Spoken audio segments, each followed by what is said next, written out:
What's up, Cerebral football fans? My name is Steven Hyder. This is Gate City Sports Channel. We got a tough test here. We have a tough test coming up. I don't care how that Jets game turned out in terms of the challenge. I care about how the Jets game turned out, but in terms of the challenge of Miami, it wasn't going to change my perception of this game being a very, very tough and probably going to be a somewhat physical contest here with the Miami Dolphins. It's strange to me because as I was kind of previewing these two teams and I was trying to get a feel for what they are, I think the Eagles have faced a few defenses on the season to where maybe we misunderstood the talent level at the defensive side of the ball, right? To where maybe we underrated what they could do against us a little bit. The Jets, the Washington team, I think sometimes with the Washington team, we forgot about how good they were on the interior defensive line. That Jets team is a very good defensive team. I think sometimes you have to be a little careful and you have to phrase the analytics the right way because your intel is intel, but you're only as good as the sense that you make of the intel. So what I will say here is we got an interesting one on our hands. Is this Miami Dolphins offensive line in pass protection as good as its grade shows us? Simply put, you've got one of the best pass rushes in the NFL coming to play Sunday night in Philly versus our opponent who has one of the best pass blocking grades in the NFL. They're ranked number 6, just one behind us at number 5, to be honest. So this is going to be like a really, really interesting game to me in terms of like the interior trenches, because I think this is to some extent a chance for Miami to maybe try to reprove itself that it's a good offensive line in some ways, because it kind of got taken to school a little bit by the Buffalo Bills in week 4. When I looked at this, the first thing I was looking at was like, okay, I want to know stylistically, what are the Miami Dolphins? Like stylistically, like what am I looking at in terms of the team here? A lot of RPOs, a lot of play action passes, I noticed. They throw a lot of the RPOs. They just don't have that optionality like our offense does to where we'll run the ball out of RPOs. They don't do that quite as much. The quarterback is not as big a part of their run game when it comes to the RPO stuff like Phillies is. However, they do pass the ball quite a bit out of the RPO. So they remind me a little bit of like the Nick Foles version of this Philadelphia Eagles RPO system back when we had Nick Foles, where you had a spread concept quarterback coming out of college. People called him just a college quarterback, didn't have, the ability to play in a pro system because he just couldn't understand the nuances of it. All that crap we heard about Nick Foles many years ago.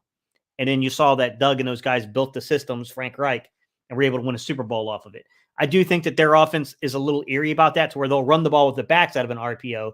But if Tua sees something, in your coverage, if Tua sees something out of the leverage of a player, and he thinks he can manipulate it through the passing game, they kind of attack you that way. All right, let me get into it. How good is our defensive line? Because I got to tell you, from my eyes, look, there's a lot of negatives. I already made my video. I talked about the turnovers. Some point, guys, you just have to assess what happened. You got to talk about where things got to be corrected. And we got to move on, man. It's a week-to-week league. You can't assume just because you had a letdown versus the Jets that you're going to turn around and craft a bet again. The facts are is that, once again, we need to prevent a streak from occurring. It has not. It's been since the 2021 season since we have consecutive losses. Got to protect that. That's got to be on the forefront of this team's mind, that we're at home on Sunday night. We have not lost back-to-back games since 2021. Let's get back to work. This crap's not done yet. And I think the key is going to come from our defensive line. Our defensive line, in my opinion, is the great neutralizer of any offense. Straightforward. Mac Jones, week 1, 39.7% of his dropbacks, he faced pressure. Almost 40%, guys. Basically, if you round that up, it's a 40% pressure rate. As we saw last week versus the Jets, that's super high, and that tends to make your offense a little That was the highest rate that Mac has faced on the season, and he had a bad throw rate of 13%. I will say, I do like to look at these analytics, and then I like to go to the film and see what's going on. When I see something like 40% pressure rate, but only 13% bad play rate, bad pass rate, I'm like, oh, wait a minute. That doesn't add up. Like, either Mac Jones is becoming like Tom Brady, or perhaps our coverage is not lining up with our pass rush. And that, I think the latter is the case here, guys, as we've seen Mac's. I don't know what to make of Mac. I don't think he's terrible, but I also don't know that I'm sold on being a starting level NFL quarterback yet either, in terms of a franchise guy.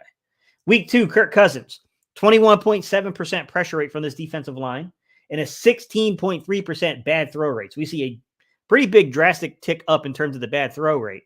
I mean, that was his second highest marker, Kirk Cousins. Week 3, Baker Mayfield, 21.4% pressure rate and then a 24% bad throw rate, also his second worst total. I mean, 24% bad pass rate is, I mean, you're talking nearly 1 out of every 4 passes. You're not making a good decision with the ball. You are not placing the ball where it's supposed to be placed. You are getting credited with a bad throw. The pressure got to you, even though it's only at 21%, and it's not that 40%. Pressure breaks, man. Pressure breaks, folks. There's no doubt about that. Sam Howell, week 4, 25% pressure rate and a 10.2% bad throw rate. Remember that game, though, guys. Remember the amount of injuries we had in the secondary, the lack thereof in terms of our ability to pass off coverage, and just how easy we made these little windows, even though that we were really putting the pressure on Sam Howell. And he was out there pulling some Houdini stuff, escaping the pressure, to be real about Sam Howell in that game. High pressure rate, poor communication on the back end and coverage. So you get a 25% pressure rate, maxed out with a 10.2% bad throw rate, right? Kind of similar and eerie to that 39.7% pressure rate against Mac Jones, but only a 13% bad throw rate. There are times where our coverage and our pass rush aren't in sync with one another. And that's generally speaking when we struggle a little bit defensively. Matt Stafford, week 5, 22% pressure rate, 25.7 bad throw rate, 25.7 bad throw rate out of Matthew Stafford. It's a thing of beauty, man, when our defense and our coverage plays together. And that was the game where we finally got Roby installed, kind of comfortable in the second half of that game. And you saw the communication pick up. We saw that Stafford missed a few opportunities in the second half because we were being a little bit more aggressive with our coverage, even though we got beat a few times. And our pressure was really starting to kind of fold Matthew Stafford up a little bit. And then last week, Zach Wilson, 37.5% pressure rate and an 18.2% bad throw rate. Not really surprising. Not even Jets fans are exactly sold on Zach Wilson, guys. I think some of that has to do with the fact that their offensive line is a little bit in shambles, topped off by the fact that they don't have a quarterback that they're overly confident in. I do think Zach Wilson has played better each week. I think he's gotten a little better. But obviously their defense is the thing that's helped them upset a team like Buffalo, helped them upset a team like Philadelphia, and then kept them in the game against Kansas City. So, to me, when I look at the get-right game, it's got to start in the trenches, really on both sides of the ball. But for the focus of today's conversation, it's got to start in the trenches, basically on this defensive line. We need the big dogs to eat. And boy, we got some big dogs on this defensive line. We got them on the offensive line too. But guys, we have 4 players currently ranked in the top 25. Now, I will tell you 2 of them are ranked tied in a big tie at 25th. So I'll look at it this way. We got 4 guys on this team in the top 50 in pressures, according to Pro Football Reference. Each database gives you something different. PFF, some people love PFF when it comes to pressures. I don't particularly love PFF. I think they tend to overcount pressures, to be quite honest, but some organizations think that they're pretty good at it. What I'll say is this, man. Josh Sweat's top 5. He's tied for 5th with 18 pressures on the season. Haason Reddick is 16th with 13. Ever since he got that cast off his hand, pressures in those sacks are coming up for Haason Reddick. Jalen Carter tied 25th along with Fletcher Cox with 11 pressures. Sweat, Haason, Carter, Fletch, top 25 guys, or put another way, guys, because of the big tie at 25, top 50 dudes. These are top 50 pressure guys. How's our bench doing? How are the guys coming off the bench doing? Milton Williams, 7 pressures, ranks 84th, so still top 100. Jordan Davis and Brandon Graham are in a major tie inside that 90. They're tied at 90, but they each rank them a little differently there with 6 pressures. So Milton Williams with 7 pressures, Jordan Davis with 6 pressures, Brandon Graham with 6 pressures. So we got a little bit of a rotation coming off the bench too, where these dudes are getting pressure. To me, it's the key to getting in and mixing up with a team like Miami, because it's an explosive offense. They're a very explosive offense, and they haven't been tested from a pressure standpoint outside of the Buffalo game. So I think that's going to be the key, is these guys really putting Tua under pressure. Let's go take a look at kind of Miami on the season, what it looks like, and all that kind of stuff, guys. Tua, week 1 versus the Chargers. 11% pressure rate, 11.1% to be exact, guys. 9.1% bad throw rate. Low pressure rate, low bad throw rate, right? Week 2 versus New England, a 6.3% pressure rate and a 0% bad throw rate.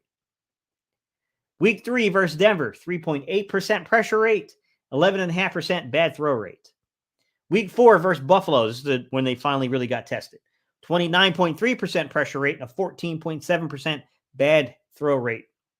Week 5 versus the Giants, 15.6% pressure rate and a 7.1% bad throw rate. And then week 6 versus the Carolina Panthers, a 3.2% pressure rate, and then let's just call it a 10.3% bad throw rate. To me, it's very obvious what has to happen with Tua. You've got to get there. You've got to pressure him because let's be real. He's had 1, 2, 3 games where they were under 10%. And he's only had 1 game where he's been above 20% in terms of being pressured. He just has not been pressured a lot on the season. He has not been held to the fire. He has not had to face those type of things yet, guys. I think that one thing that can be honestly said right from the jump is you got to get pressure on this guy. We got to put pressure on Tua. And it's going to be tough because I started to look because I know what you guys are going to ask me. Hang on, Daryl. I just see your question right now. Quality of Minnesota's offensive line. That's a great question, isn't it? I don't know. We got to see it up front, right? We got to see it in person. We got to see how they're rolling their protections. I got to do more film study before I can weigh on it, Daryl. I mean, there could be max protection going on. Could be a lot of things that get that pass blocking great, right? With that said, Tua gets the ball out of his hands. He has the fastest time to throw in the NFL. 2 ways of looking at that. Number 1, Tua just doesn't hold the ball, gets it out quickly. Number 2, Tua is not afforded time to hold the ball and has to get it out quickly. It's hard to say, guys. It's really difficult to say what's going on there without doing more film study, but the thing to know is he's got a 2.37 second time to throw rate, which is the fastest in the NFL. You know my saying, if you can get a guy to hold the ball for 2.5 seconds or longer, your pass rush has a legitimate chance at getting home. You've got to make Tua try to hold the ball a little bit. And that's going to be easier said than it's going to be done because those dudes got a lot of speed. I mean, Miami has a ton of speed. I don't know if A-Chain or Achane, I don't know how he says his name, guys, but the running back they had, that dude's got a lot of speed, man. I don't know if he's playing or not, but the dude's averaging like 12 yards a carry. Tyreek Hill, speedster. Jalen Waddle, speedster. And then he got Mostert, who's more of the balance kind of back for them. So, I mean, interesting and unique, challenge coming up on the horizon here. Tua versus pressure. If you can get pressure home, how does Tua react versus that pressure? According to PFF, guys, they have him at 15 for 37, all right, with 45 dropbacks, but 37 passing attempts, a 40.5% completion rate, so about 41% completion rate, 236 yards, 1 touchdown, 2 interceptions. However, as you can see, number 6 pass blocking rate, Tua getting the ball out of his hands, great, I should say. Tua getting the ball out of his hands fast. They've also faced on the season the least amount of pressure. 12.4% of their snaps have had pressure, which is the lowest in the entire NFL. So speed, Tua getting the ball out of his hands fast. You can see the recipe here, guys. They're going to have to do some things to try to this will probably be one of those games. If I was the Eagle, I would mimic to what some of maybe our opponents have done to us, which is bring those mug looks, those double A gap mug looks, bring that 6-man mug, even 7-man mug, whatever you want to do. Bring it, make it look like you're bringing pressure, but drop a lot. Drop a lot. Try to get Tua to make a mistake on those quick throws. I think you have to do that. And I do think that Tua is prone to making mistakes if you can speed his clock up, which is already hard because he's already got a fast processing clock. So, yeah, I mean, it's going to be a little bit. So the thing I want to look at past pressure is what down do you normally see pressure, guys? 3rd down, right? 3rd down is the money down. All right, let's see. We know what his pressure numbers are. Let's see what his 3rd down numbers are. What stood out to me is he has 12 yards per attempt versus pressure, which is number 5. It's number 5 overall. And I was like, oh, okay. Like, when you see like 2.37 seconds to throw, like time to throw, that tells me that when he's facing pressure and when he's in 3rd down, they do tend to take some deep shots here. That clearly, right? So what I see here from him is 27 of 44, which is 61.4% completion rate, 385 yards, 5 touchdowns, 3 interceptions is all 3rd down numbers, guys. A 99.1 quarterback rating, and his average yards to go, all down, or all plays included, run, pass, whatever, right, is 6.9, and the average they gain is 8. Now, if I filter this by passing situations, when they elect to throw the ball on 3rd down, the average yards to go is 7.5 yards, and they gain on average 9.1 yards. Probably would lead you to indicate either they're not throwing the ball short of the sticks, or the other option here is that these guys are getting a ton of yak. Tyreek Hill and these dudes are taking those little, those little mesh concepts and those crossers or whatever, if they're throwing the ball short of the sticks and still picking it up. So one of those two things is going on quite obviously. So I wanted to filter more, and I wanted to see more about this team. So what I did to filter more, to learn more about their offense was plays over 20 yards. What does it look like? 24 attempts over 20 yards, which is tied number 8 in the NFL. He has an 8.4 average depth of target on all passing, downs, all passing attempts, which ranks 13th in the league, which will make him the third. He's third on that list of quarterbacks we've played in terms of average depth of target. Stafford, then Baker, and now we get to, Tua. Difference is Tua does not hold the ball as much. Tua does not hold the ball as much as Stafford and as Baker does. However, Baker has been money on third down in some like pressure stats, guys. I'm not going to lie. He's surprisingly pretty good at it. Not what I would have expected, guys. All right, y'all. Let's jump into the comments. That's the research I have for you guys so far today. See how everybody's doing on this morning. What's up, some black ninja? My bad, man. He said, first one here. Let's get it. Goat. Gate for goat. Appreciate you, man. William said, bad game. What's up, Gate? Trying to put it behind me, Will. Trying to put it behind me, man. William, do you go by Will or Bill? Because I had an Uncle Bill who was William. So I'm curious. Linda, what's up, Linda? How you doing? My guy, Isaiah. What's up, Isaiah? How are you, sir? Philly girl, what's up? How are you this morning? Got the whole Collins Park neighborhood up in here, huh?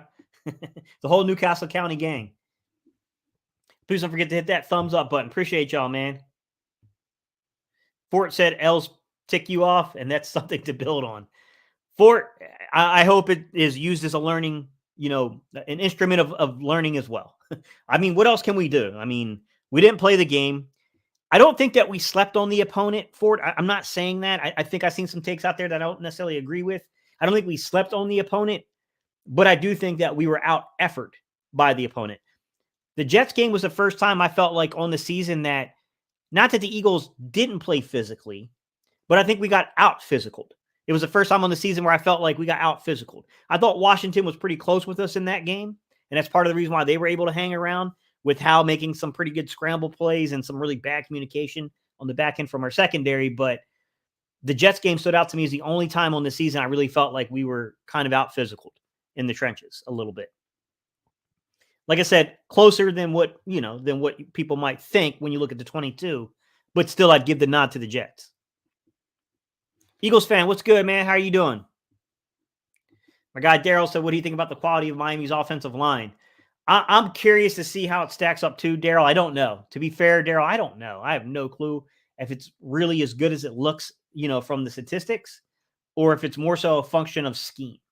The fact that you got Tua who gets the ball out of his hands fast. You got these really quick, fast playmakers. So, you know what I'm saying? Like you have these elements that make it a little difficult to judge. But also they're kind of, look, the Chargers, New England, Denver, the Giants, Carolina, Buffalo, they only played a couple of good teams on that schedule so far on the season. Eagles fan said, if I'm the Eagles, I'm looking at that Bills game tape. They held them to 20 points. They put Ashley on. That's a pretty big break for us then, Eagles fan, because I watched a couple of his games earlier in the season, and he's athletic, man. That dude is a really athletic player, man. Everyone's saying yes. Yeah, I mean, I'll take the break, bro, because they could space you out. That team is a team that can run some RPO stuff like us and is similar to where they can space you out. So, yeah, removing him helps a little bit. Nick and Jalen can only function when they have 10 Pro Bowlers around them. Through 6 weeks, they have not lived up to the expectation, especially Jalen, who signed a max. I mean, you're entitled to your opinion, Easy, but I think you're overreacting like hell right now. Mr. Sandman said, I watched the Eagles, Jets, all 22. Not good. Jets didn't fall for any of the Eagles' misdirection plays. They don't really, in my opinion, I don't see a lot of misdirection from the offense, Mr. Sandman. I mean, like I said, they do use motion. I definitely think they use motion inside of their offense at times, but the thing is that when I see motion on the film, it's really just to give Jalen a look at the coverage.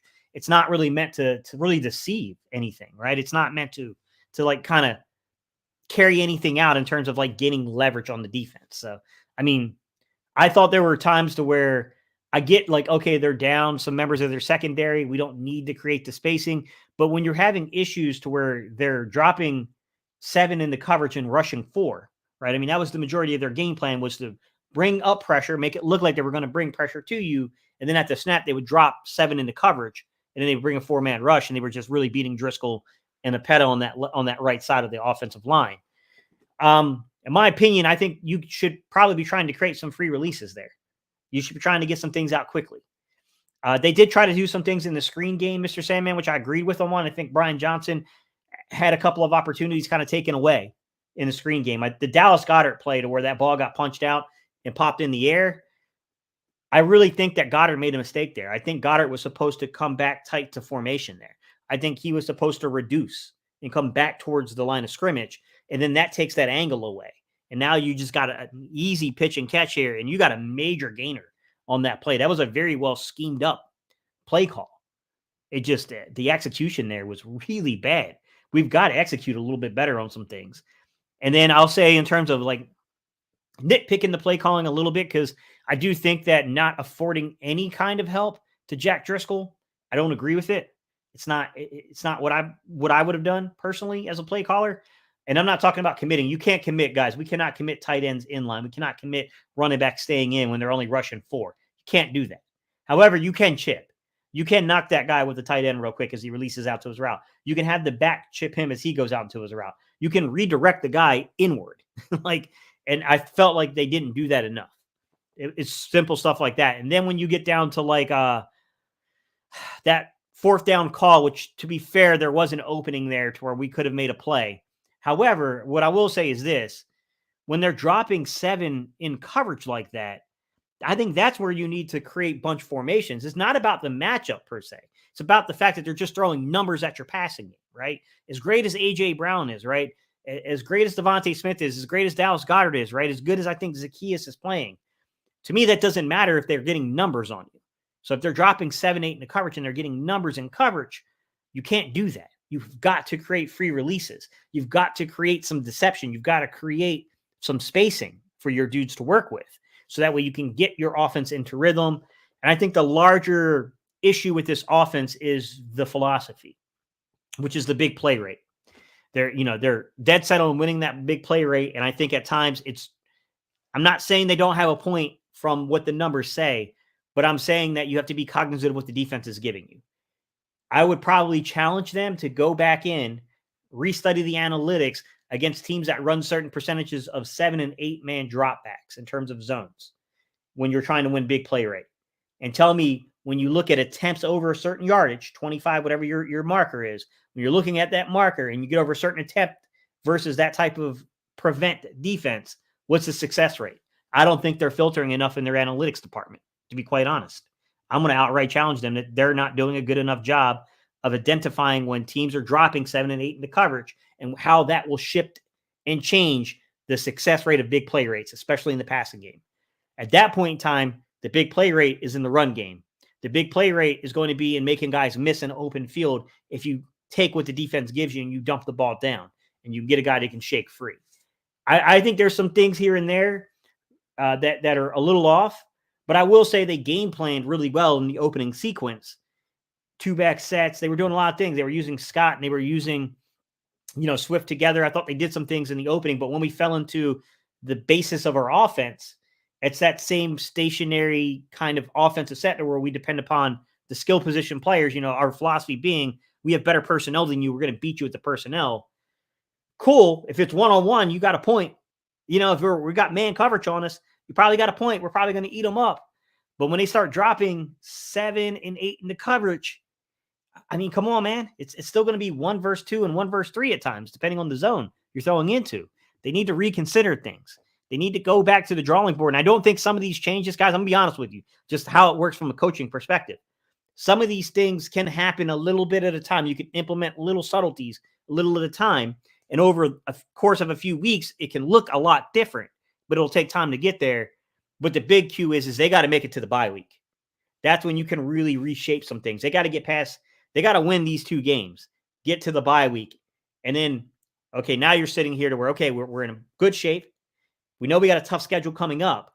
We got to rework some things here. That's where you can do some more wholesale changes. That's where you can do a little bit more with it. So, I mean, they're going to have to figure some stuff out, man, because I think the philosophical approach at times doesn't make sense. I think they game plan pretty well at times in terms of those opening sequences. But when we fall back into our base offense, I don't think there's enough there to beat what teams are throwing at us on the 23 season. I still think that we're treating it like teams are playing us like it's 22. Defenses are not playing us the same way they played us in 22. We've got to be smart and adjust to this. They're not going to sit back and play passive zones against us. They're not going to sit back and play, just straight up man coverage on us and dare Jalen to throw the ball that way. No, they want to dare us to take the checkdowns. They want to dare us to drive the field. They basically want to do to us what our defensive philosophy is to everybody else, which is to make you drive the ball, not get those big plays over the top. Teams have kind of adjusted to it. I mean, we should have saw this coming because it's not even so much. It is because of how successful we were on the season. It absolutely plays a part and a role in it. But let's be real. The league was already changing to these passive kind of too deep, keep everything in front of us type coverages.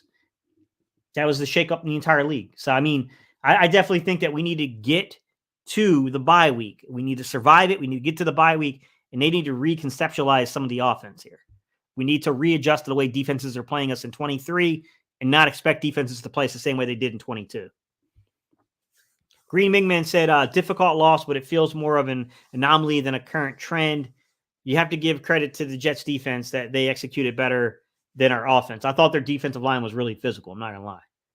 I thought we got beat up a little bit in the line of scrimmage there. Eagles fan said, what if they made Petula the OC? Petullo? I mean, Kevin Petullo? And put Brian Johnson back as Hurts' quarterback coach? Nah, man, you don't do that. Brian Johnson is – guys, you're misremembering how Shane Steichen got things together too, guys. Like, you're misremembering that. And we can't make assumptions that Shane Steichen would have fared any better, right? At the end of the day, this is still Nick Sirianni's offense, okay? The play calls, there are times where I disagree with things, to where I think that you need to do things a little differently.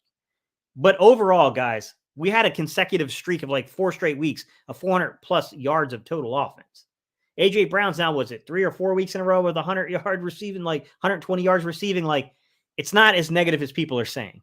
We have moments to where in the red zone and things, it needs to get better. And last week, we just had an influx of turnovers that came in every single flavor. Some of this crap is not Brian Johnson's fault. Devontae Smith dropping wide open passes is not Brian Johnson's fault. We got to stop with that crap.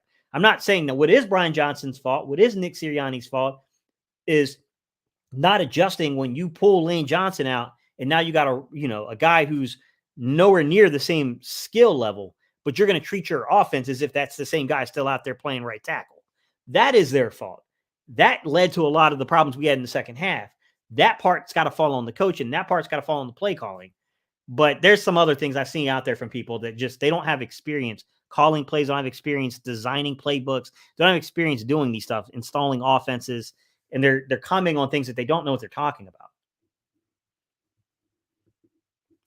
Ian said, good morning, Gate. We have to stop abandoning the run again. To be fair, Ian, I do agree with that there's times that we're going away from the run for too long of a period. And I would say that there are times where we're on first down, we're not using the run. And even if you're only getting 2 or 3 yards, it's the fact of staying ahead of the sticks. You want to run on early downs, in my opinion. You want to stick to that a little bit. However, I will say, Ian, to their defense a little bit here, we ain't been that good since Juergens left in terms of our ability to run the rock. It's definitely taken a step backwards. Then when you detracted Lane Johnson on top of it, it was a little rough there. I'm not going to lie. Like, the right side of our line was a little shaky with those two guys. Felt like year one underneath Sirianni. No, not to me. It didn't feel like year one underneath Sirianni. It felt like the Washington game last year to me. That's what it felt like. You had the shape and the feel of the Washington game last year. They're still way more competent offensively, than they were, this year than 2021. Like, to me, it's not that bad. Now, the drops, I can see why people might have had some issues or some flashbacks to, Rager and some of those drops. But I mean, come on, man. I'm not worried about Devontae Smith turning into Jalen Rager dropping wide open passes. I just think that something was going on from a concentration standpoint. And I think it caught us all off guard. None of us expected Devontae to drop those passes. We got to be better at securing the football. That's the same way that Washington got to us. And look, Washington cheated in that game a little bit. I mean, that was a clear face mask on Dallas Goedert last year on that fumble that didn't get called, right? But, I mean, some of the circumstances are the same. Quez gets up, tries to run. They go right for the football because we're not protecting the ball, right? We run a little angle route, a little Texas route with the running back. They come in, they go for the football. Goddard catches a little screen. They come in, they pop the ball out. Like, we got to be a little bit more cognizant of what we're doing, right? There's definitely, to me, there's some things to where this is a combination of all components together. For a lack of words, guys, poor, game plan in terms of how you plan around Driscoll. That didn't work when they moved Lane out. I'm not satisfied with what the results were with that. Players just making uncharacteristically bad plays, dropping the football, just not being where they're supposed to be in the last couple of weeks. Like, I went back, someone asked me about Quez Watkins' route. No, he had the depth wrong on that over route from not the Jets game, but the Rams game. His depth was wrong. The depth was off. He was running the route too short. He rounded it off instead of actually taking it up where he was supposed to in terms of the depth. 100% he was in the wrong with that one. So, I mean, there's some things going on from an execution standpoint that's more about the players than anything. And it's tough, man, because when you're not dealing, like when it's rookies, I kind of look to the coaching like, yo, man, you got first, second year guys. This is on the coaching. When you start getting guys that are in the league 3, 4, 5 years, like, now it's kind of like, okay, these dudes been in for a minute. Like, this is a player issue. Players got to be better. Green Wingman said, that being said, would have thought that we would have had so much concerns on the offensive side of the ball. Yeah, I'm so surprised that Smitty didn't have a game on Sunday. Now, with the way that the game went, I feel Smitty will blow up against the Dolphins. He will be hungry for a redemption win. I don't know, some Black Ninja. I mean, the offense in general, just it needs to get back to where it was, to where we were having a lot of success moving the ball. We were protecting the football to an extent. I'm talking about laying the ball on the ground, that kind of stuff. We got to be a little bit more cognizant about doing that. We've had stretches during the season to where, on things like quarterback draws where we've had uncharacteristic, games where the ball got punched out. We need to be aware that teams know that we're going to get chunk plays on them. And one of the ways that they're defending us in the chunk play game is to attack the football. They're going after the football. They're trying to knock that ball loose. That needs to be a coaching point. And I know that they do the things where they hit them with the punching, the gloves and stuff like that, the boxing gloves and all that on Pauls and stuff like that. But there needs to be more. There needs to be a little bit more done in terms of like preparing ourselves to, hey, guys, watch out. Watch out, man. One thing that teams are doing to us is they're trying to locate the ball because they know that we're going to get chunk plays on them. And one way they can prevent this is trying to create these turnovers that way. And they're focusing in on us. The frustrating part about Goddard is, guys, they caught them. They caught them in a blitz. It was the right play call. They caught them. They didn't reduce the tight end back down towards the formation. He should reduce that. It takes the angle away that caused the turnover. And you have a huge play, guys. I mean, you're talking 20 plus yards easily on that play. I mean, there's a chance that play goes way more than that. And that it sucks, man, because like that's a play you like to have back. But at the same time, from a coaching standpoint, you can't expect you're getting that play again next week. Like, trust me, teams saw that, this is what the Eagles did. As soon as they started bringing a certain percentage of pressure, as soon as they started identifying it early, they went to this. And you notice that their counter to us was they would bring it, make it look like they were bringing pressure. And then after the first couple of, series, they started really dropping back into those 7-man coverages, 7-8-man coverages where they were bringing 3 or 4. You can see they're spying Jalen. That's really what they're doing is they'll bring guys up on the line of scrimmage. They're dropping them back. They're mixing up how much they send them. Each team's a little different in the pressure rate in terms of how many times they're going to bring more than 5. And then, you see that mixing between coverage versus pressure and then kind of spying Jalen. That's how they're working it right now. And that's how they're going to defend us in 2023. And we need to find answers to that. I mean, to me, you want it. That's it. We've got to learn how teams are defending us in 23. Quit treating the season like it's 2022. You got to put your work in. Ian said Jalen can't keep rolling out to the right since there's little protection over there. Well, sometimes you have to go where the coverage dictates, Ian. Like, sometimes the coverage dictates where you're going with your reads. Ford said all those side passes without blockers seems wasteful. I think Hurts has become dependent on AJ. I mean, AJ's a good player, guys. I mean,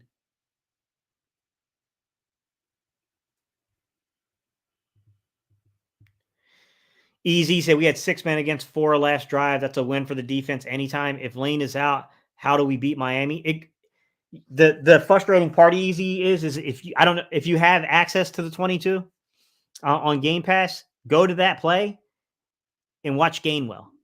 If Jalen, it's twofold. It's twofold, Easy.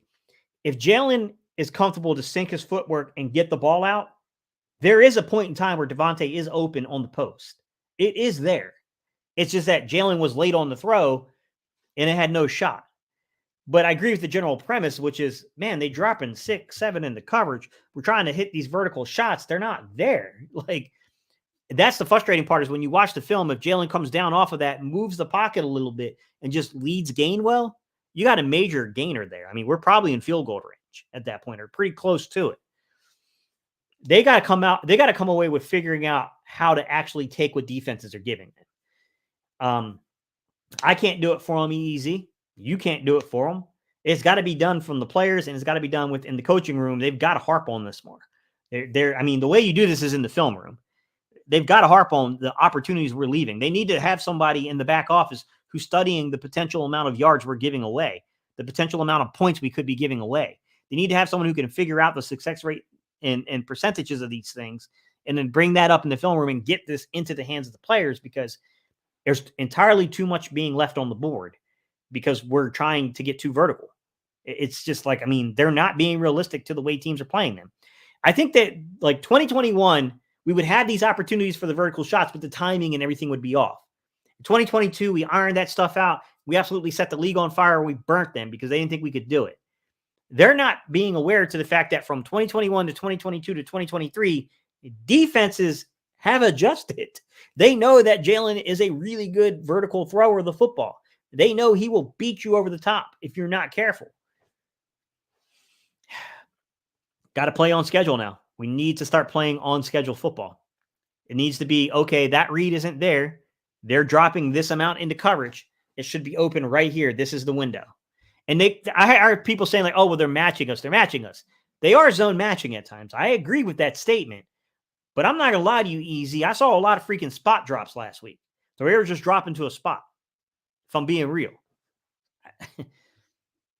I mean, there's ways of beating that. Eagles fan said, I believe they're bringing Lane back after the bye week. I heard there's a chance he's playing this weekend, actually, Eagles fan. I don't know. Time will tell. We got to see if he's actually, practicing and stuff like that. But I heard they avoided a pretty big catastrophe with the ankle, and that, honestly, there's a chance he plays this week. Now, if you ask me, you're dealing with something that's in the realm of a high ankle sprain.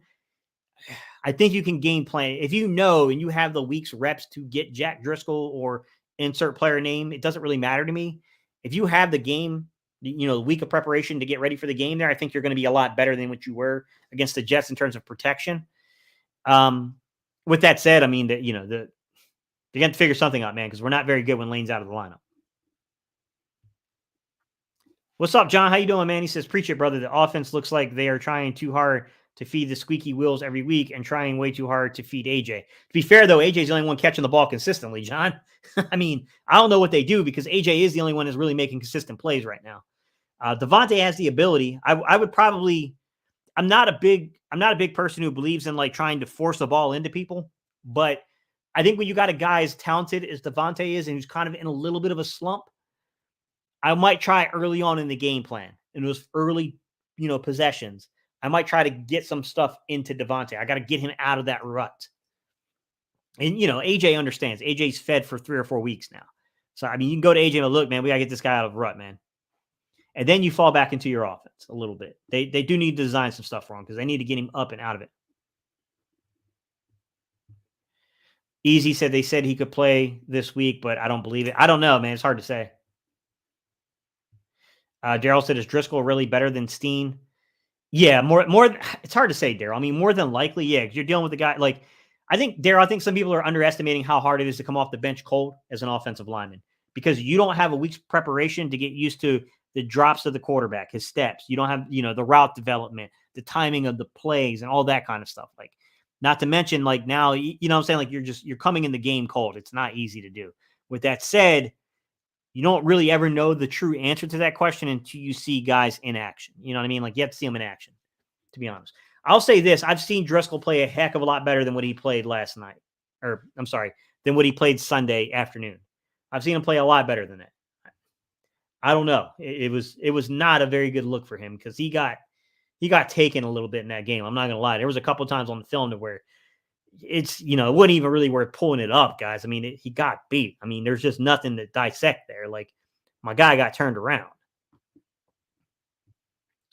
Mr. Sandman said the off-ball linebacker and box safeties first read step is the lineman he shaded over. Eagles will have their lineman show run, then throw wide receiver slants and screens. Jets back seven never took the bait. Fair point, Mr. Sandman. That's a fair point, actually. Easy said we had one nice motion play on that Scott gain and stopped doing it. They refused to scheme guys open in that quick game. Stubborn, one-dimensional analytics. Yeah, I don't know why they don't do. I don't even think they need motion per se. Easy. I think it's a larger thing offensively to where they don't run a lot of stack sets and they don't create free releases. Now, I will say, Doug tried to do that way back in the day with much less talented wide receiver groups in 19 and 20. And these dudes just were, they couldn't run a switch route to save their freaking lives. I feel like you got some professionals out there on the football field right now. I trust the combination of AJ, Devontae, even Quez and freaking, Oz way more than I trusted those 19 and 20 groups when Alshon and those dudes were injured. They just don't do it, man. They don't do it. I don't know why they don't do it in certain down and distances, especially like when you're trying to drive the ball and you're behind in the game and you know that people are going to play prevent. Why aren't we creating for you? I don't get it either. I don't get why I get the overall argument they make easy, but I don't get the circumstances at times in games to where you're in a situation where you got, 2 minutes left in the game. You got the football. Like, come on, man. What are you doing? Create some free releases for these guys. Run the dang ball, Bert. Agree with Daz. Run the ball. We got to be better. To be fair, guys, I get the sentiment. I do think they go away from the run too much, but also we suck at running the ball since we lost Cam Jurgens. We have not been very good. If you look at how much our yards per carries come down and things like that. Also, I will say this, guys, that the fate and the circumstance of games have held us back too.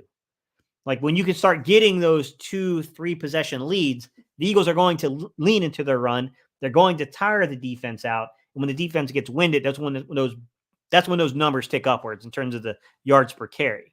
We haven't really been in those situations recently. That's part of the problem. Number one, they're not as good. Like, I'm sorry, when you're down Lane Johnson and you're down Cam Jurgens on the right side of the line, they weren't getting the kind of push that they normally get from the offensive line, to be fair. I do think there's an argument to be made that even without the run, in terms of getting the big gainers, the yardage there's a case to be made for just flow, offensive flow, keeping the flow consistent. But yeah, I agree with the EZ here. They can't run the ball. It doesn't work anymore. Teams figured us out, and we're missing Jurgens. We haven't been dominant since Tampa Bay. Yeah, I think there's a little bit of element of truth to this. It's not that I don't know the teams that figured us out per se easy, as much as it is that we're not the same team without Jurgens in there. It's certainly not the same team when you minus Jurgens and you minus Johnson from the lineup. That's a lot to overcome. And I don't think Suapeta hasn't been horrible. I think Suapeta's been really serviceable. I think he's played pretty good. But you're still talking about Apeta is not as good as Jurgens. And let's be real. From Johnson to Driscoll look, Driscoll's a quality backup in the league. I do think people don't understand how bad offensive linemen are in the NFL right now. But you're talking about a major gap here, man. The right side of our line went from being really, really good to being pretty suspect. I'm not going to lie, in that game.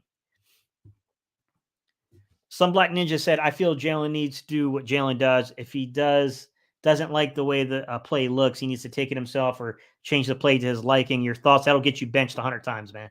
That'll get you benched 100 out of 100 times, man. I wouldn't do that. Yeah. Scott said the Johnson blame take is spot on. Players need to execute better. Exactly. Yeah. Yeah, guys, you can't just change the play just because you want to change a play or just because you disagree with the play. You can't do that as a quarterback, guys. It'll get you benched. I love Jalen. I know Jalen wouldn't do that. Honestly, Jalen would only do it within the structure of the play. Jalen already has autonomy at the line. They gave Jalen autonomy at the line of scrimmage this year. So Jalen has the autonomy to check plays in certain situations to where he doesn't need the communication. He knows what the play is supposed to be checked into. Now, trying to figure out when there's been a couple plays where I'm pretty sure Jalen made the check and made the right call there, but you have to look at it from the totality of success rate there. But yeah, if you're on a play where you're not supposed to be checking something and you're checking it, that's going to get you in trouble, guys. That's going to tick off a lot of people. Francis said, no Slay, no Jalen Carter. It was bigger than that, guys. Reed Blankenship went down. Sidney Brown wasn't activated for the game. You look at Justin Evans was on IR. Bradley Roby went down in that game. The young guy, not Josh Jobe, but Eli Ricks went down in that game. Like we got a full taste of the injury bug in that game. Our secondary was I gotta give the side credit, man. If you really look at the facts, and I know the Jets offense, like, come on, some of this is the Jets offense just not being that great. Wilson's a dog. That dude's a good receiver, and I think Breece Hall's a good player. I think Conklin, their tight end, is more talented than most people realize, but from a complete nature of things, they're not a great offense. There's a reason why the Jets, who I think are one of the best defenses in the NFL, statistically, when you look at them, you don't see that. It's because of how long they're kept on the field. With that said, I thought that the side did a really good job, even given the opponent of, look at me, how many, like Slay was out, bro. Roby went down. Eli Ricks went down. Freaking Justin Evans was on IR. You didn't have, Sidney Brown actually activated for the game. Like Mekhi Garner had to step in. He had to coach this guy up and have him play there, man. They had Mario Goodrich in the slot. Like they had Joe playing outside. Like I honestly, the size sometimes, like that Washington game was really frustrating, and I was really ticked off at the size. Although, to be honest with you, I think the majority of the blame really fell on the players not being able to communicate. And I think they fixed that from a personnel perspective. But I do wonder if Roby's out, man. I'd go get me a slot right now. I'd get me a slot, and I'd try to find some depth at safety.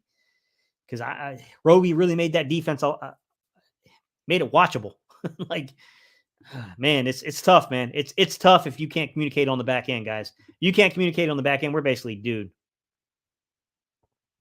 I was disappointed in Smitty, man. Dude couldn't catch chlamydia Sunday.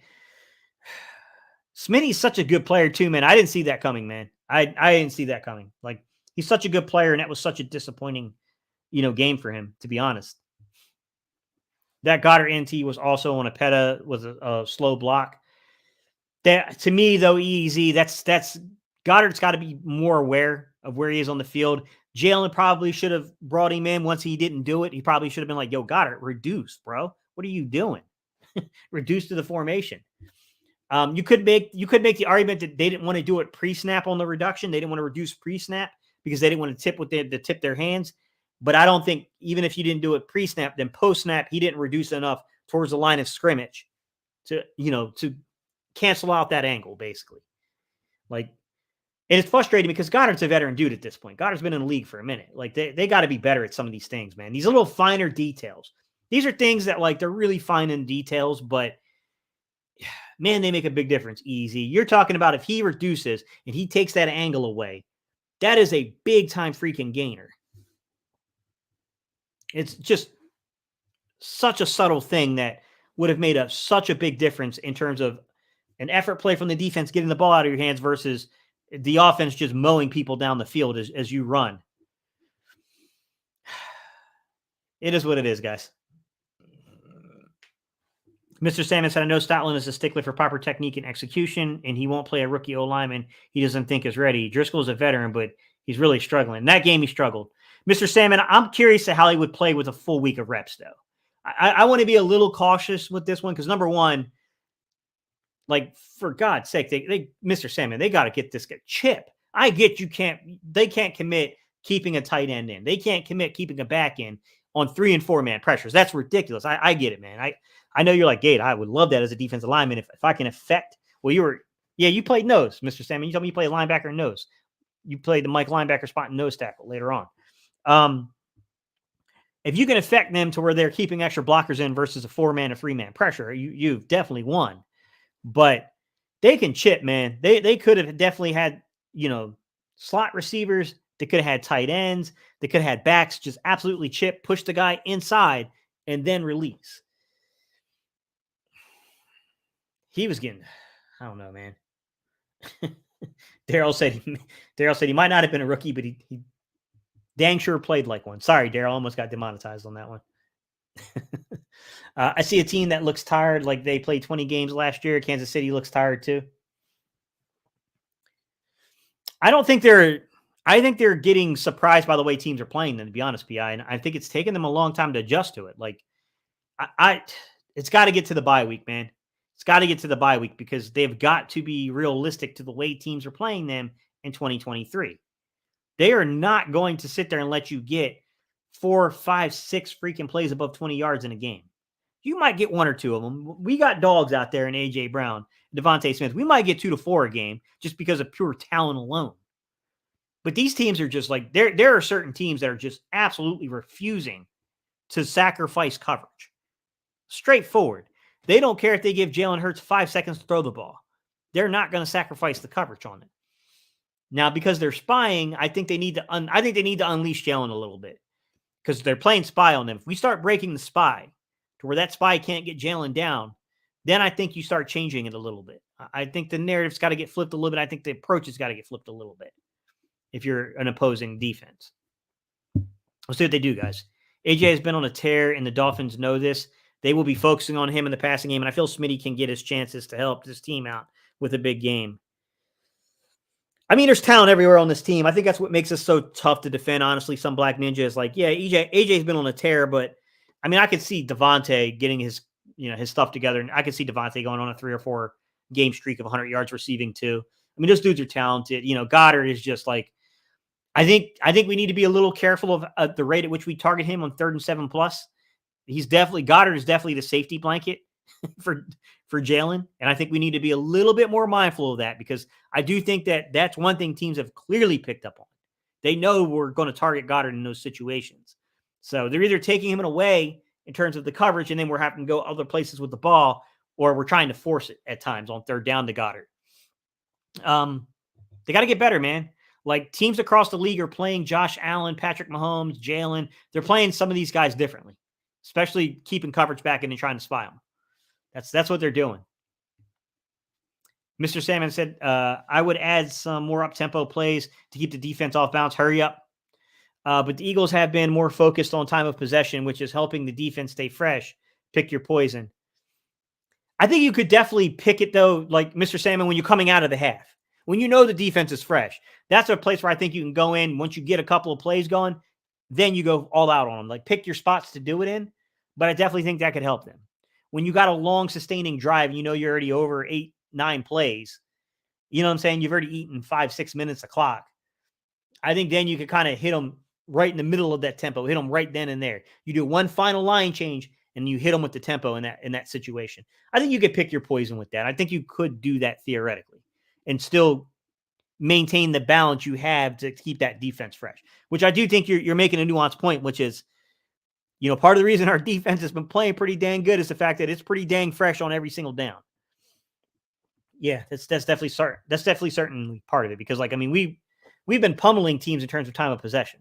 I think this was one of the few games we've had on the season to where it was kind of close. It was almost a 50-50 mix there.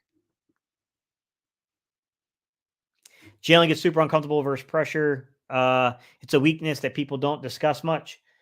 I think it's a weakness in turn. Like I said, easy. I think Brian Johnson, and I think these dudes are better at designing plays than people are giving them credit for. I think the fan base is a little rabid right now and overreacting. But if I'm going to critique things, I don't love the way that they came out there in terms of the game plan they put around Driscoll once Lane Johnson was moved. I think it was ridiculous. And then I don't think that they use enough motion at times. And I'm talking, look, you don't have to be in the top 10 in motion percentage. I'm talking about outside of just checking coverage. I'm talking about physically getting the ball into the hands of playmakers. Oz. I think AJ would be pretty dang good off of motion. Like they don't do enough to get the ball into those guys' hands off of those type of looks. They haven't done it with Nick since they had Rager here and they were trying to force Rager out of ruts. They used to do that in 21 when they were trying to get Rager out of the rut. They would do some things like jet sweeps and crap that Rager would absolutely fail at. But, they tried at least, I don't see that from this offense very often. Last year, they did it a few times with Quez. They would use Quez on some stuff like jet motions and stuff like that, and they would get the ball in his hands. There's not enough of that type of stuff, to be real with you. There's not enough of them trying to out leverage the defense at times. Like, you got a 3rd and 10 play, right? I just think given the flow and what's going on with the offense where you're in 4-down territory, right? Where you're on a 4-down scenario, that little pitch to a guy motioning that can play in space, maybe they don't get 10 yards, but they can get you 6+ 6 to 8 yards. You're in a really favorable 4th down situation. I don't know, man. I don't know why they don't do it easy. I don't know why they don't do certain things.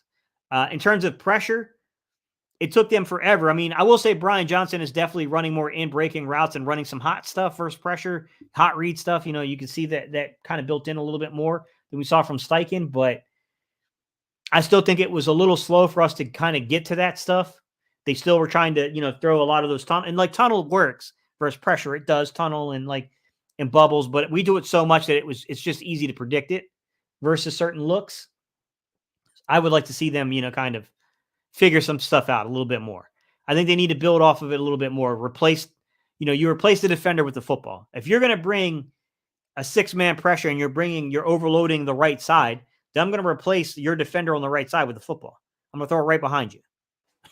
They need to do a little bit more of that kind of stuff. Easy. Now, you got to be careful. Obviously, teams can give you those mug looks and they could drop back into coverage, but you got a dual threat quarterback.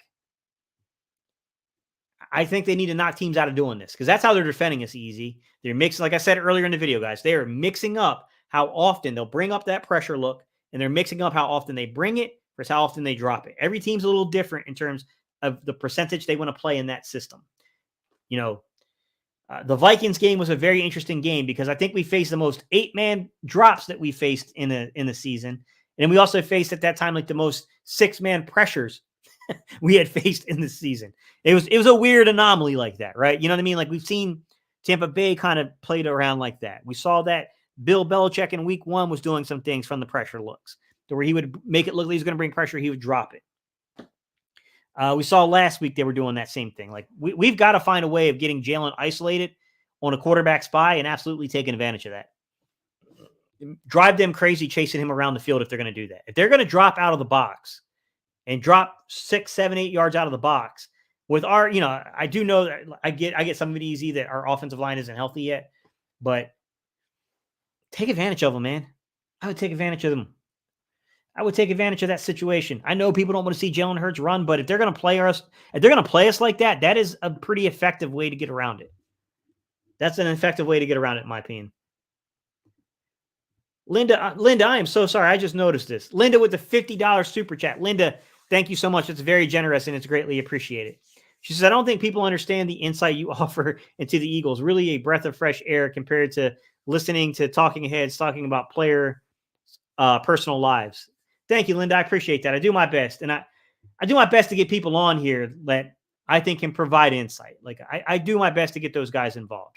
I got guys like Jalen Williams and I got guys like Dubs and those dudes who play collegiately along the offensive line that, give some perspective. I definitely want to work with my guy who's been rocking with me in every live stream so far, Mr. Sandman. He's a former, player himself. He played linebacker. He played down as a nose tackle. I would love to get his perspective. We'll have to get Mr. Sandman involved in a live stream with me, Jalen, and my guy Caleb. Dubs, the O-line guru. We'll have to get us all together so we can break down some film and talk a little bit about what we're seeing from leverages and stuff. Yeah, I appreciate it, though, guys. I appreciate y'all. Philly Girl said, don't forget to hit that like and thumbs up button. Appreciate y'all. Or hit that thumbs up button. My bad, guys. Well, if you watch some footage of Florida Gators football when Brian Johnson was the OC there, they ran a vertical offense. Looks like Brian has a big influence on the philosophy this season. They've always kind of been like that, though, Mr. Sandman. They've always been a vertical offense, even with, I think some of that to Nick. Also, I think they play to the strengths. You know what I mean, Mr. Sandman? I mean, Jalen's a really good deep ball thrower. It's just man, we've got to be aware of the way defenses are playing us on the year. They're not giving that crap up this year. 47 killed Driscoll. You should see the all-22, Daryl. It's pretty bad. It was a very bad game. Dallas often throws to sideline just past the first down.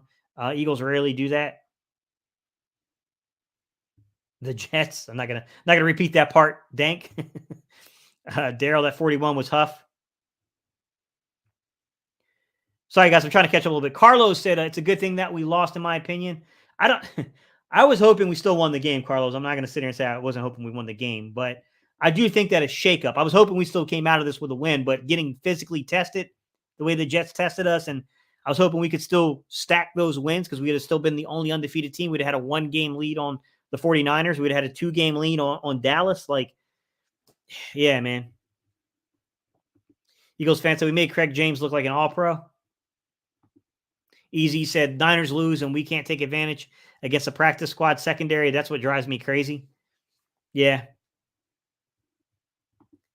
Mr. Salmon said Cam Jurgens is excellent at getting to the second level in the blocking game. Apeta is strong at the point of a contact. He just doesn't move that well. Yeah, he's a really good athlete, but I don't trust Apeta's angles as much. I don't think Apeta is as nuanced in terms of working to the second level and the angles he's supposed to take. Yeah, there's some things there in terms of keying in where he's supposed to be. I mean, Apeta's been serviceable. I think Apeta has proven himself to be a pretty good quality backup, but there was some talk early on from people, Mr. Sandman, where they were thinking that Apeta was better than Cam Jurgens, and I didn't agree with that take. And mind you, I'm the guy that, spoke very highly. Like, I really liked Apeta. I've been kind of pumping him up for 3 or 4 years now, saying that I think that he's a really good athlete, but he's a really raw prospect. And we've seen over like the 5-year period he's been here that, he seems to have developed a little bit to his game. I still would rather have Cam Jurgens back in there. I'd still like to have Lane Johnson back because our run offense was different. We were different. I tell you that. What's up, Gate? How you doing, Michael? How you doing, man? Fernie, how you doing, man? Says, why didn't they put another tight end on Driscoll to help him and run the ball? They only blitzed us 16% of the time, though. That's the problem, Fernie, is like they should have chipped. They should have been chipping with tight ends, with slot receivers, with running backs. But it's tough, man. It's really tough to basically say like, oh, like you're going to keep an extra guy in when you're only facing 3 or 4 man pressures. Like that's an absolute loss. We are absolutely taking a loss in terms of like the Jets being able to manipulate us and what they want us to do, man.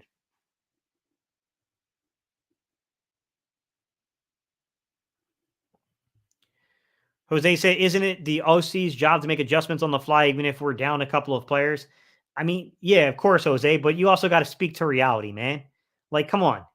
You're talking about losing the right side of your offensive line. You're not just losing any players. Like you're losing one guy as a Pro Bowler, is always a Pro Bowler, and he's probably a potential Hall of Famer.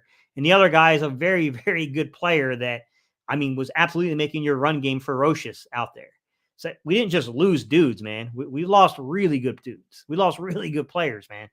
Like, I'm not saying that the adjustments were perfect. I didn't agree with the way that he called things in the second half of that game when it came to Driscoll. I thought he should have afforded Driscoll a little bit more help through chips and stuff.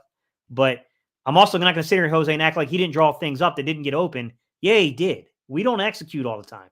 I'm telling you, when you look at the All-22, Brian Johnson calls pretty decent games. There are times that we're just flat out not executing it. Like at certain times, man, you got to take the check down. There's a philosophical approach that everyone's buying into from the front office, down to our head coach, down to the OC, down to the quarterback. And there are times to where they're not being realistic, in my opinion, to the way that teams are playing them in 2023, and they're not taking what's being given by defenses. There are other times where we're just not executing plays when things get open. There's some things stylistically I disagree with.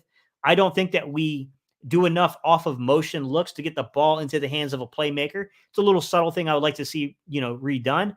I think Brian Johnson is way more willing to throw in breaking routes and to go with hot reads versus pressure than what we saw last season from Shane Steichen in terms of the play calling. But in saying that, I still don't think it's enough. I still think that there's been games this season that we got a little cute with trying to throw bubble screens, to be honest, versus pressure. And, there's definitely some things I disagree with in terms of the stack sets. Like, I don't think we run enough free release stuff. It's situationally.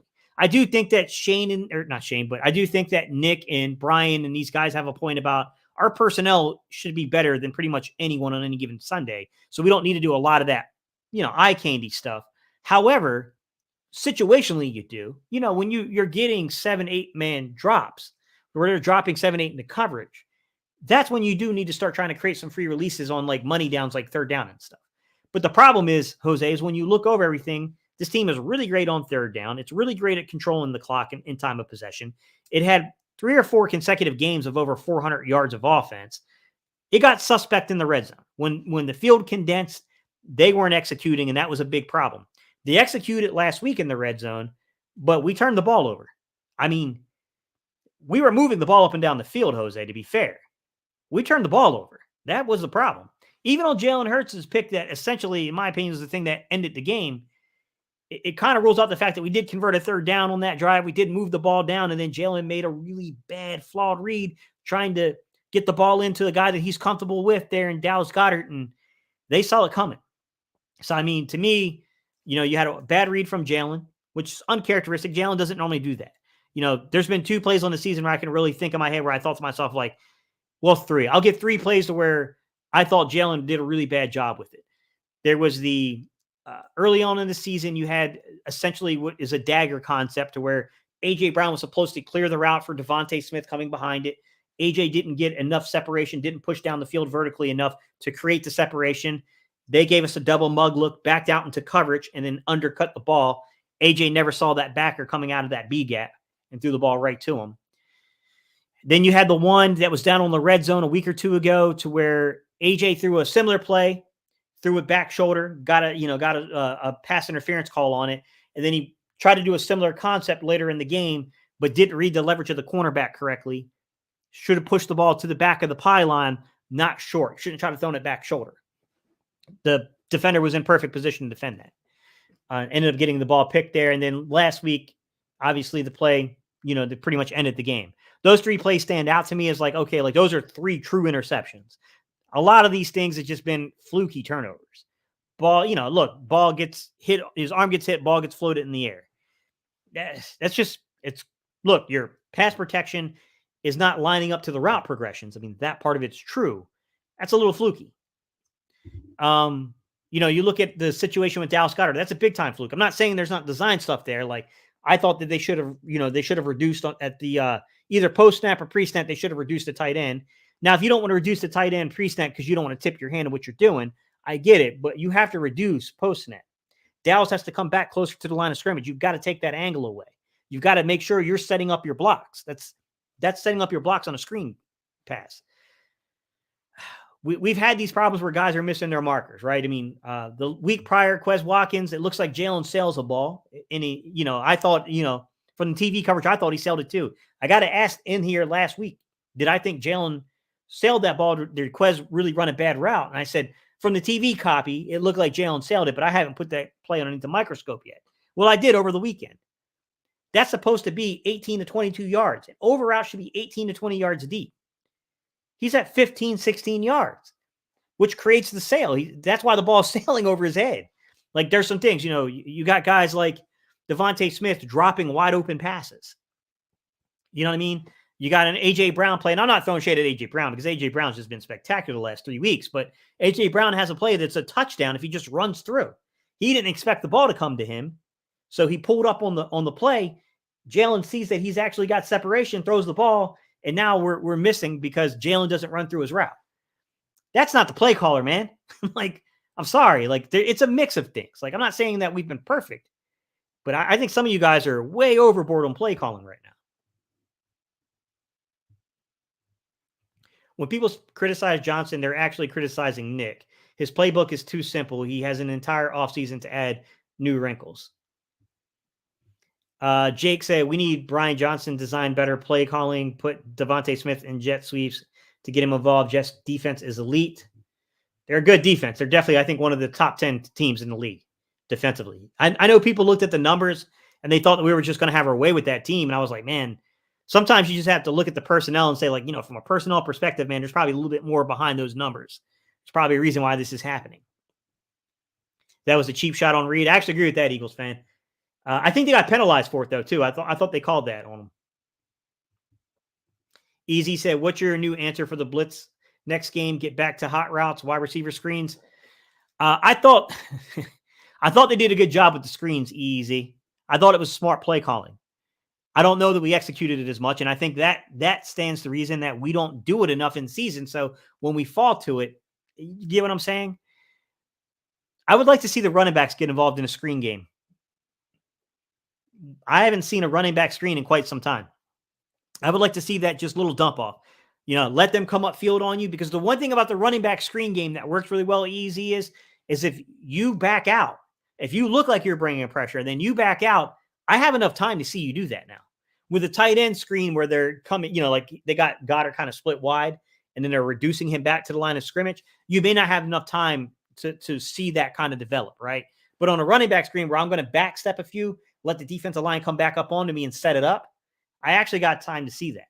I got time to see if they're falling out into that. So, I kind of would like to see that wrinkle at it, right? I do think you need to keep hot rods. Like, if they're overloading a side easy, you know how it goes. Come on, easy. You know how it goes. If they're overloading one side and you see that coming, you replace the defender with a football. If they're going to bring people from depth, the safety, if they're going to bring, a corner blitz, you replace them with a football. You know what I mean? Like, you definitely want to work some stuff in there. That's when you want to start high-lowing people and stuff like that.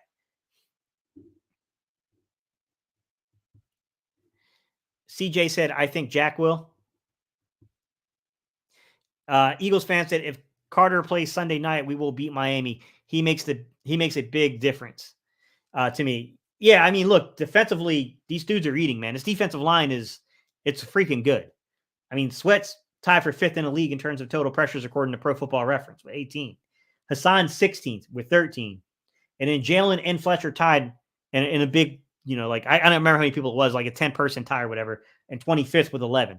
I'm making that number up, guys. I don't know if it's literally 10 players, but it's a big tie there. We got 4 guys at least in the top 50 in terms of pressures. Your defense is cooking. That defensive line is like, yeah, we got something there, man. Yeah, we definitely got something there. There's no doubt about it. The defensive line we got some dogs, man. Mr. said, it's tough making adjustments if the players don't know how to execute the adjustments. It's the coach's job during the week to make sure everyone is prepared. Yeah, Mr. Sandman, we got to get you on, man. I got to get you on when you have time, and we need to talk about preparations on Saturdays. The way that we handle situational football. I would love to pick your mind. I would love to hear your thoughts on it. A couple of you guys want to come on. I know Easy. I know you're always in here. I know you like to chime in. I know that you got a little experience. So, if you guys want to come on one time, we can definitely talk about that type of thing. We can, let me know when you guys have scheduled. Let me know what y'all's schedule's like. Guys, I'm not that hard to figure out. My email address is just GCS, as in GCS, Gate City Sports. So GCSPORTSMAN@gmail.com. And I'll put it in the comment section for you guys, or I'll put it inside of the description for the video. He won't have an impact if our cornerbacks are playing 10 yards off. Yeah. Eagles fan says, what do you think about Jordan Davis's play this year? I think he's been solid, honestly, Eagles fan. He's had some up and down games. But you saw he was a wrecking ball down there last week. He almost killed Zach Wilson. To be honest with you, that's a guy that, I would not want to be tackled by that dude. Can you imagine playing football in a phone booth and you're stuck in that phone booth with Jalen Carter? No, thank you. I think he's added to his pass rush, Eagles fan. I think he's been decent. He's not Milton Williams. He's not going to get a pass rush home like Milton can. He's not going to get a pass rush home like, Jalen Carter can. I still think Fletch is a savvy veteran. He's better in the pass rush situations, right? You could probably make some arguments that a guy like Kentavious Street is a better technician as a pass rusher. Jalen Carter's just a bull. He's going to get home with those bull rushes, man. But yeah, he's been up and down at times. I do think that conditioning for him is a big thing throughout the entirety of the season. Coming into the season, I feel like he's been pretty well conditioned, but you got to maintain it throughout the duration of the season. And I think some of that has to do with them keeping that rotation and keeping guys fresh. Philly Girl says, Linda Kyer speaking the truth. Appreciate y'all. Facts, Linda. I appreciate y'all. Scott said, you're absolutely right. See example Big Seals and his half-truths. Dean has to step up. A lot of guys got to step up, Eagles fan. I'm not saying you're wrong. A lot of dudes need to step up, especially hopefully Darius Slay is back. We need Roby. We need Slay. We need Bradbury. I don't know what the status is on Roby. Does anyone know in the comment section? Can you guys tell me exactly what the nature of Roby's injury was? I just know he left the game. I didn't know what actually happened to him. Hopefully it's nothing serious because, man, that can really change the outlook of things. That team is tough, man. I don't know that they have a third receiving option. You guys tell me. I mean, I don't know from studying them so far, and I got to get into their tape a little bit more, but I don't see necessarily a third receiving option for them. But their two receiving options are pretty dang good. Like, they got some dudes that can play. Tyreek Hill's he's a pain in the you-know-what, man. What happened to all those back shoulder throws we heard about in training camp? They're trying to do it, Scott, but I don't think that he always executes the play correctly, if I'm going to be real. There's some times that we're struggling at times to read coverages. We got to get a little better. I'm going to give it time. Man, because I think it's still there. I still think the ability is still there. I think that we've got to make adjustments. And I'm waiting for the bye week. We need to survive Miami, and I think we play Dallas after Miami. Then I think we hit the bye week, if I'm not mistaken. Let me look up our schedule real quick. We need to survive these two games, guys. We need to find a way of winning these games by any cost, anything in this. I'm sorry, not quite. So we got the Dolphins. We got the Commanders, and then we got the boys, and then I think we get to our bye week. So we got 3 games before we hit the bye week. Once we get to that bye week, I think they need to go back through the tape, and they need to look at the way defenses are playing them. They need to see the way that they're playing leverages on us, and they need to actually start executing and actually taking these under routes that are being afforded to us. I think once you do that, it's only a matter of time using Jalen to manipulate that quarterback spy, being able to really take advantage of what they're giving you in the spacing underneath to really start taking them apart. But yeah, man, they got work to do, guys. They've got work to do on the season. CJ said, how do you feel the defense has played through 6 weeks with injuries and everything? I feel like our D-line is our Achilles heel of this team right now, between the back end injuries and the offense. I don't know what you mean by Achilles heel. I don't necessarily know what you mean by that statement, CJ, but I think right now the defensive line is our strength. I think our secondary is on shaky ground. I'm thinking maybe you just mixed those up a little bit when you were typing it, but the secondary, because of the revolving door of players, I think has been a little suspect. The Washington game still haunts me. The way that we fell into that prevent in the back half of the New England and the Minnesota games and allowed those two teams to get back into the game. Those haunt me a little bit. But then we have these moments on film to where, like, the Jets, I mean, they ain't really, like, Wilson worked us a little bit on a couple of possessions, but Wilson's a good player. I'll take that. I definitely think that we played the Jets pretty well, even though that's not an effective offense. I thought we played Tampa Bay really well, and I thought that we played the Rams in the second half well. You got to be specific with the Rams. But, yeah, I mean, we'll have to see, guys. I mean, the defensive line needs to get home or we're in trouble. That part's pretty obvious. Linda said, even though the schedule gets harder, do you think management takes a long-term approach to getting players' injuries healed for playoffs in lieu of trying to win in the in-season Super Bowl? I mean, they still got to keep pace. I mean, you still want the number 1 seed if you can get it. I think people are overreacting. I think people forget that Buffalo team that we faced also lost to the Jets, also just barely escaped the Giants. The Kansas City team we're going to play, they lost to Detroit, which is a good team, but let's be real, they should have beat Detroit at home. And then they also just survived that same Jets team that we played. I don't think these teams are as far apart as people think. Dallas got taken down by Arizona and dismantled by San Francisco. Like, I don't think that these teams are the juggernauts that people are making them out to be, the big bullies that they are, but the skill position changes a little bit, right? We're going to get better quarterbacks coming up. Come on, man. Josh Allen will make mistakes with the ball, but he's also going to have those spectacular plays, right? I mean, definitely, like, that aspect of things is going to change. You're going to get much better quarterback play as we kind of go down. We're not going to get the Mac Joneses. We're not going to get the Zach Wilsons. You're going to get better quarterback play down the stretch. There's no doubt about it during that span of games. But they need to get right, man. They need to get right game versus Miami, and they got a lot of external motivation to make things right in that Washington game. Because I got to be real with you, Washington, the way that Kansas City survived the Jets a couple of weeks ago early in the month, we survived Washington that same week early in the month. You know what I mean? Like, We need to get right in these next 2 games. And Miami's got an offense that can hurt you, and they got a veteran defensive coordinator.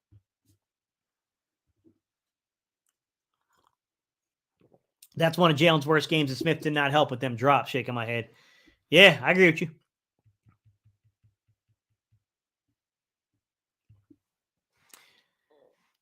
If we're working on a game plan and get different looks in the game, the quarterback is going to look rough until the coach learns to adjust in game.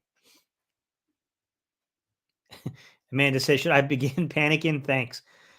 No, I don't think we should panic from an offensive standpoint. It was one bad game. We saw this happen last year, too, with Washington with the turnovers, just taking the offense out of rhythm. Same thing happened in this game. With that said, I'm more concerned about the injuries on the defensive side of the ball, Amanda. That's where I get a little bit paranoid. Like, this is a good offense coming up. Now, I'm not ready to sit here and concede that we're going to lose in Philly on Sunday night wearing Kelly Green. I'm not ready to concede that. Heck no, we should win this game. But that offense is going to test us. And if we're out there trying to play coverage like we did in Washington against this team, oh boy, we better ball control. We better ball control, is all I'm going to say if that happens. That sounds like scheme to me, Gates. On that INT, do you think he stares down his first read? That Jet player said he knew Jalen would throw to his right. Which one? Are you referring to because the one that he threw at the end of the game was to his left. The only one that was to his right was the one that got batted up in the air. It's hard to say. Easy. I'd have to know the exact play you're referring to. I'm assuming you're talking about the one where his arm got affected and the ball just kind of floated. And I'd have to take a look at it and see the leverage of the corner. These half dozen drops on third down were drive killers.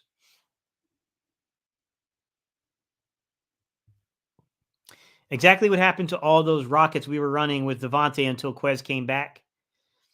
Yeah. Morrow and Cunningham still playing well. Actually, I thought all 3 linebackers played pretty well. I thought those dudes handled the rotation quite well. You know, I think it makes it tough when you got a guy coming out of the game like Reed Blankenship to maintain a rotation, because then it just puts N'Kobe where you have to keep N'Kobe on the field a little bit more now, because N'Kobe's going to have to revert back to the green dot play calling. And I don't know if he wasn't already doing that last week. I can't say. I don't know, guys. I didn't really take a look yet, but I don't know if they had Blank or if they had N'Kobe doing the green dot, but they had a rotation at linebacker. So even if the rotation was mostly just rotating Cunningham and rotating Morrow, that combination of Morrow, Cunningham, and N'Kobe was pretty good. I think we're a lot better at linebacker than people thought we were going to be. When Nick first came, as Fossey was all about running back screens, quick game, and he dropped that instantly. I would love to see the running back screens return versus pressure. I'm a football savant. I will come on. All right. Sounds good, guys. Good morning, Steve. What's up, Benjamin? How you doing, man? I think we're saving Penny for when it gets cold. Your thoughts? I don't know, man. We'll see. It feels like that if you're going to play them, you should be playing them in the rotation now. I really feel like the reason I play off so much with the cornerbacks is because they don't want to give up the big play, really think they don't want Bradbury or Slay to get burned deep. Partially. I think they trust Slay a little bit more. Slay had an ankle injury that he was dealing with, or leg injury, knee injury, whatever it was. So I think that limits him a little bit with the Rams game. But yeah, part of it is clearly trying to control big plays. Shoulder injury.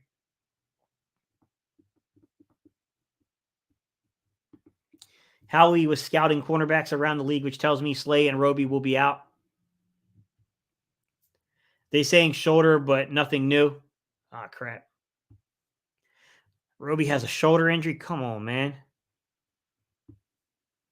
Cool stuff. I'll email you later to make some arrangements. All right, cool. Mr. Salmon, I'll put it in the link to this video once I end it. I'll put the Gmail account for you down there. The Eagles head coach has an issue. Howie gave him a monster truck, and he thinks he has a Ferrari. He looks in the mirror and doesn't recognize who he and the team is. We are the number 1 rushing team.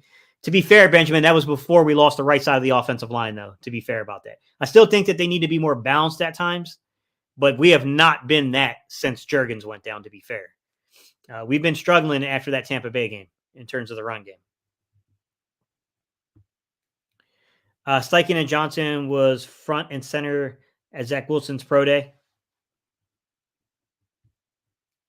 We do have a Ferrari, though, with Devontae Smith and A.J. Brown. We should make 2 game plans, and it should depend on what the defense throws. If they plan for your wideouts, then we run it. It's hard, though, because you have to practice your game plan. So now you're doubling the workloads in practice. Like, there's rules around how much you can practice and all that stuff in season, guys. So that kind of makes it difficult. You can't really do 2 game plans. You have to be good at your scouting. You have to have guys who got a good feel on what they're doing. You got to have that feel for what that team's going to come in and try to do to you. Now, to me, I think they're actually pretty good at game planning. They're pretty good on the initial drives here. We've seen that uptick a lot recently. Where I think we're having a little bit of an issue, a disconnect, is when we're falling into the base offense. We have not done well with the way teams are playing us on the 23 season. We are definitely acting like teams are playing us like it's 22. And that's a problem. Eagles' number 1 strength is running the ball. Running the ball effectively would have helped Driscoll tremendously, or just provide him some support, just chip blocks and stuff a little bit more often. Outside of the last pick, how bad was Jalen's game? I thought he played 2 really, really good, quarters where he was basically freaking Superman out there, to be honest, Trill Will. I thought the third quarter, you start to see there were some hiccups because of Driscoll.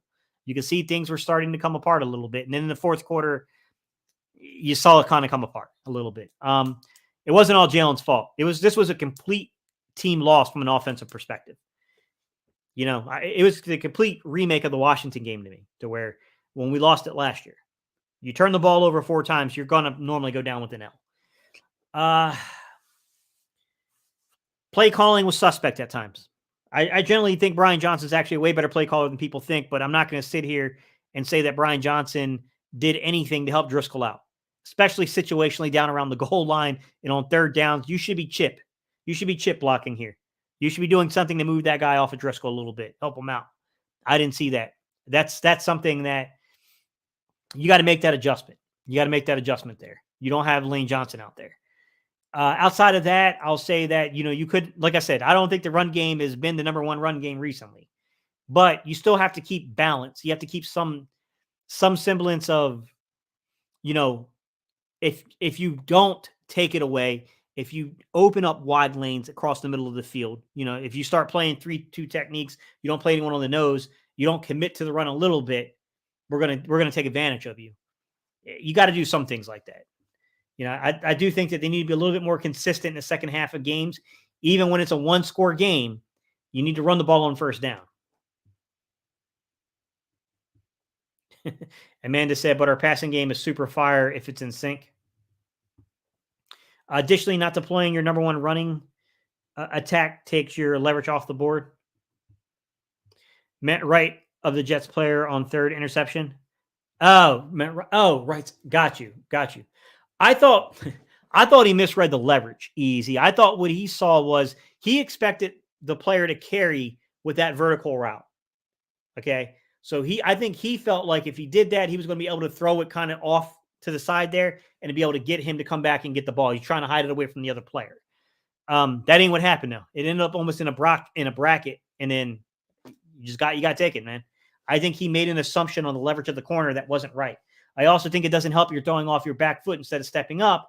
I also think it doesn't help that Sua Peta was getting pancaked on the play, but there was still room to step up into that throw.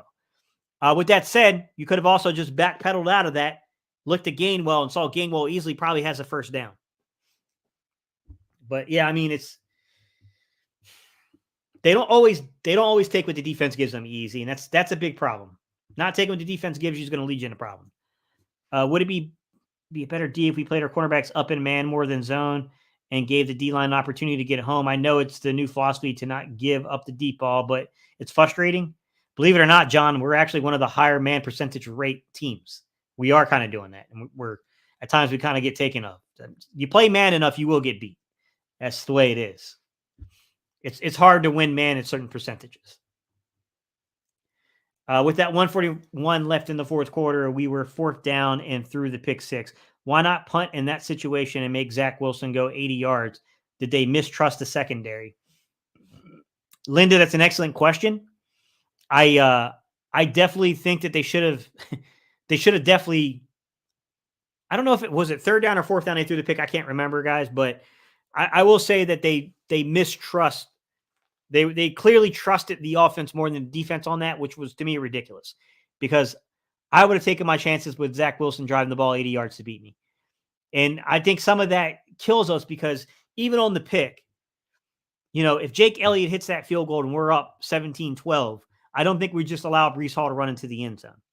We probably make Zach Wilson have to earn it there too, which is going to run out clock. And then if they can't get into the end zone, that's game. We lost in so many phases of the game, guys. It's not one phase.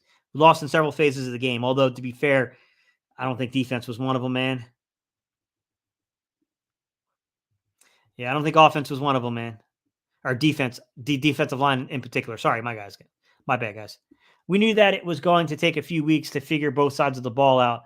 The biggest thing that happened all season was losing both coordinators.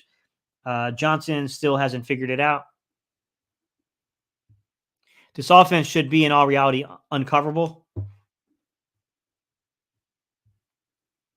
What's up, Coles? How you doing, buddy? Trouble said, thank you, sir. Appreciate you, man.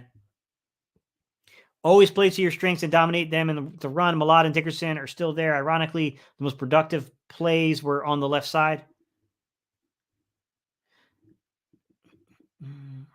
What's up, True? How you doing, bro?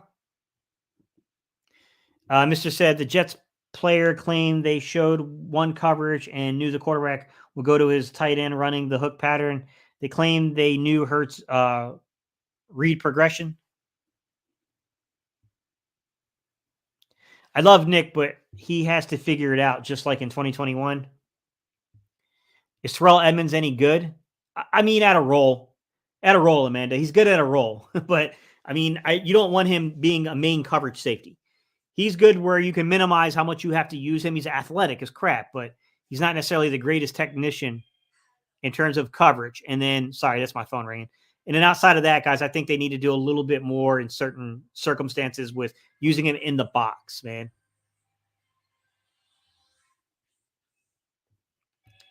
Benjamin said Miles had over 1,200 yards last year. We're better this year, or could be. Yeah, man, but to be fair, Benjamin, we were down the entire right side of the line. And I know that the left side was still opening up holes, but it ain't going to take them long to start leaning that way. You know what I mean? They're going to start playing down that way. GM guys, what's up? Good morning, guys. What's up? My bad, man. Good morning, Gate. What's up, guys? How y'all doing, man? Johnson isn't the issue. It's Sirianni. Nick hasn't relinquished the reins to Coach Johnson yet. Swift needs to stay in the game the entire time while we are in the red zone. Keep Gainwell on the bench while in the red zone. Laugh out loud. All right, guys, I appreciate y'all so much. We've gone for like over an hour and a half at this point, guys.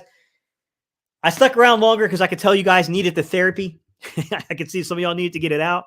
So I stuck around a little longer for you guys. But I got to jump off here, guys. I got some stuff I got to do. I appreciate you so much. I will leave the link down for the email address for some of you guys who have availability to come on and talk. But yeah, I'll leave that in if you guys want to come on and talk in the mornings during these live streams. It is easy to kind of have co-hosts to shoot off of. So I welcome it, guys. I welcome it, guys. All right, y'all. I appreciate y'all. Check back later on, guys, and I'll put the link down there for you for the email address in case you guys want to come on and be a co-host on one of the shows. Like, I'll bounce it off the community. We'll set up dates for everybody. I'll let you know if that date's taken or something like that, guys. All right? All right, y'all. I appreciate y'all so much, guys, and I'll see y'all tomorrow. Peace. I'm out of here, guys. The next live stream will be Thursday, but I will have a video for y'all tomorrow.